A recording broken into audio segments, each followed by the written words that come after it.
नमस्कार साथियों, मेरा नाम है आर.के. सिंह। संस्कृति आईएएस यूट्यूब चैनल पे आप सभी का स्वागत है। आज हम जिस टॉपिक की चर्चा करने वाले हैं ये महंगाई से जुड़ती है। और किस चीज़ की महंगाई से? तो महंगा हुआ है एलपीजी सिलेंडर।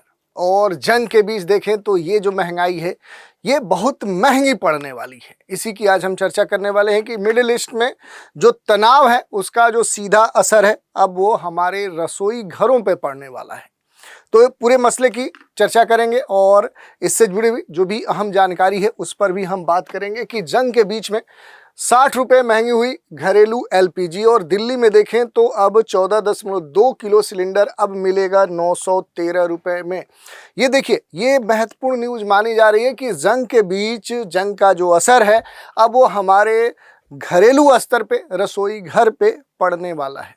आमतौर पे कहें तो हमारी जेब के ऊपर इस तनाव का असर अब देखने को मिल सकता है। जिस कारण से देखें तो ये खास तौर पे चर्चा में है क्योंकि रसोई गैस की जो कीमतें हैं ये कीमतें अब बढ़ रही हैं। इसमें उछाल देखने को मिल रहा था। पहले जितने प्राइस पर ये हमें एलपीजी सिलेंडर प्राप्त होता था अब उस प्राइस पे नहीं प्राप्त होगा, उस मूल्य पे हमें अब नहीं प्राप्त होगा। नया जो भी मूल्य है वो देना होगा। इसके खिलाफ देखें तो ममता बनर्जी का विरोध मार्च किया जा रहा है। कलकत्ता के डोरीना क्रॉसिंग पर रैली निकाली जा रही है। आम आदमी और मध्यम वर्ग पे जो भी बोझ है वो अचानक बढ़ोतरी से विभिन्न परिवारों की जो चिंताएं हैं वो भी बढ़ गई हैं। जिस कारण से देखें तो ये जो न्यूज़ है ये खास तौर पे चर्चा में है। और इसमें सबसे महत्वपूर्ण बात यही देखने को मिले कि मिडिल ईस्ट में जो तनाव है, ईरान, इजराइल, अमेरिका, खाड़ी के जो देश हैं इनके बीच में जो इस समय वर्तमान में तनाव की स्थिति बनी हुई है, इस कारण से भारत में अब गैस के जो दाम हैं वो बढ़ गए हैं। अब ये और भी बढ़ेंगे, ये बात कही जा रही है। इसको लेकर खास तौर पे चिंताएं हैं। एलपी जो कीमतें हैं इनमें भारी जो बढ़ोतरी है और इसकी जो मार है वो आम जनता के ऊपर पड़ने वाली है। तो ये सबसे महत्वपूर्ण बात है। डिटेल में देखेंगे कि आखिर कितनी कीमतों में वृद्धि की गई है और इसका प्रभाव क्या हो सकता है, आम जनता के ऊपर क्या बोझ पड़ सकता है और इससे हमारा जो फूडिंग जो प्राइस है वो कितना महंगा हो सकता है। सरकार का विशेष तौर पे इस परिस्थिति को लेकर क्या दिशा निर्देश है, इन सभी बिंदुओं पर एक एक करके हम चर्चा करने वाले हैं। देखिए, अगर हम कीमतों की बात करेंगे तो कीमतों में एक तरह से कहा जा रहा है कि आग लगी हुई है। ग्लोबल जो फ्लैश पॉइंट है, अमेरिका, इजराइल, ईरान के बीच में चल रहा जो इस समय का तनाव है, तो वो जो तनाव है उसका सीधा जो असर है वो वैश्विक ऊर्जा बाजार के ऊपर पड़ रहा है। तो वैश्विक ऊर्जा बाजार में अब अनस्टेबिलिटी होना लाजमी है। और ये क्यों हो रहा है? तो कच्चे तेल की जो सप्लाई है, जो प्राकृतिक गैस है उसकी जो आपूर्ति है उसमें बाधा उत्पन्न हो रहा है। जैसे कि हमने बताया कि ईरान ने हार्मूज जो स्टेट है उसे चोक कर दिया है।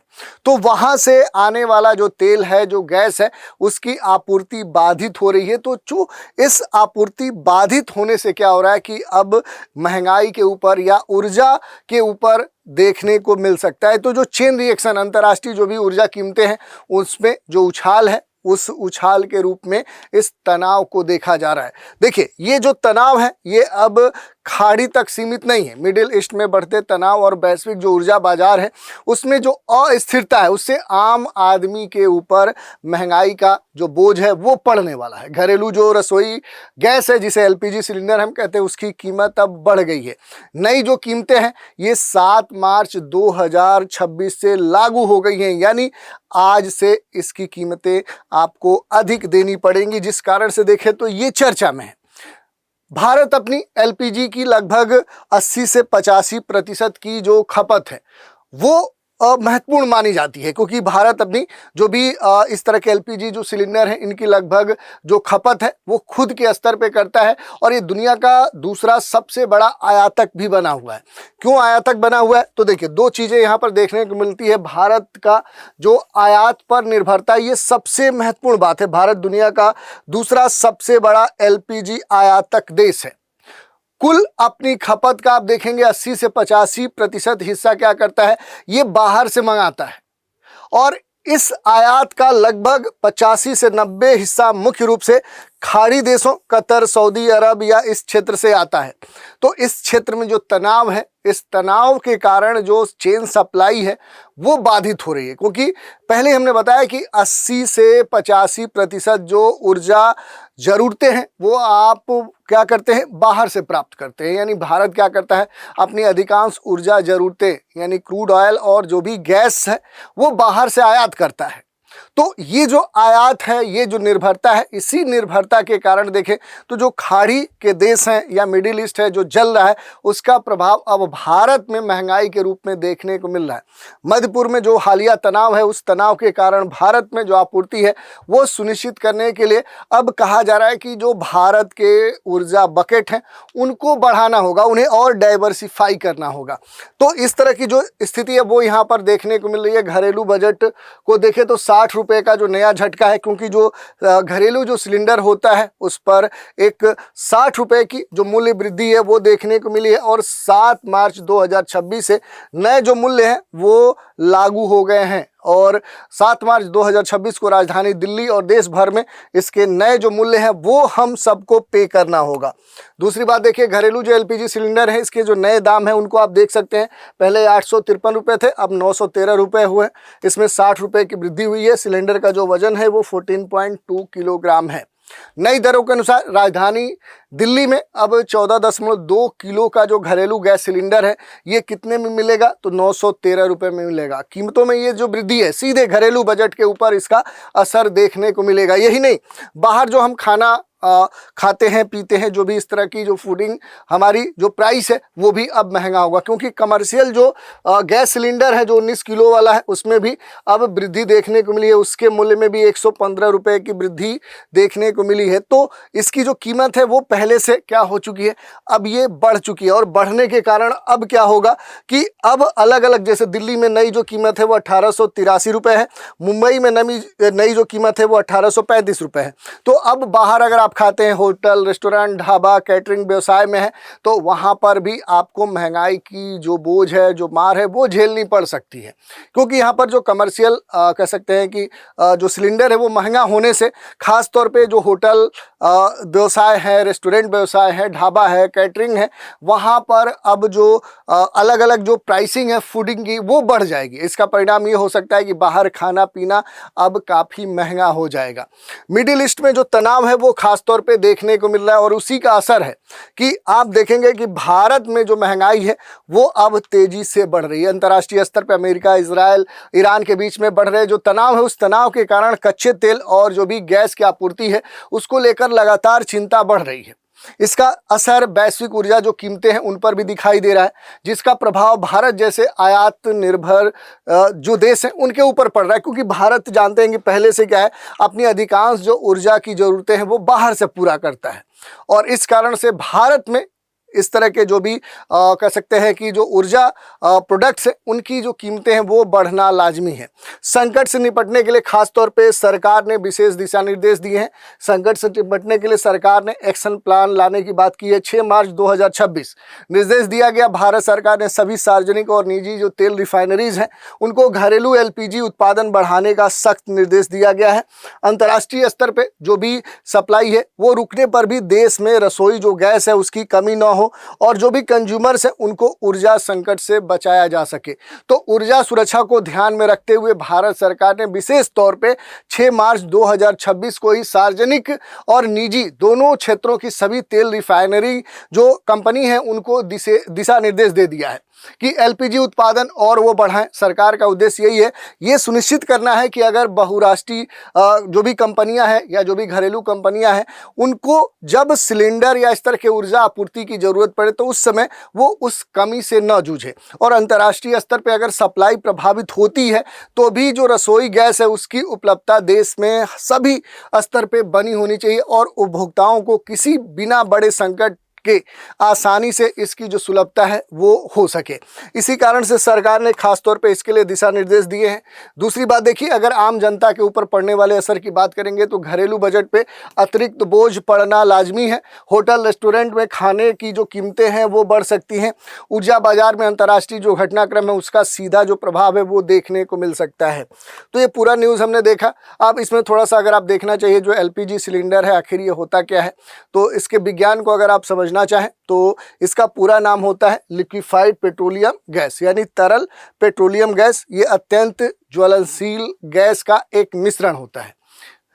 इसमें क्या कहता है विज्ञान की अगर हम बात करेंगे तो अत्यधिक प्रेशर डालकर जो लिक्विड है उस रूप में सिलेंडर या टैंक में स्टोर किया जाता है। सिलेंडर खोलते ही ये जो वापस गैस में बदल जाती है। इस तरह का जो कंसेप्ट है वो इसका आप हम समझ सकते हैं और इसका उपयोग हम अपने रसोई घरों में करते हैं।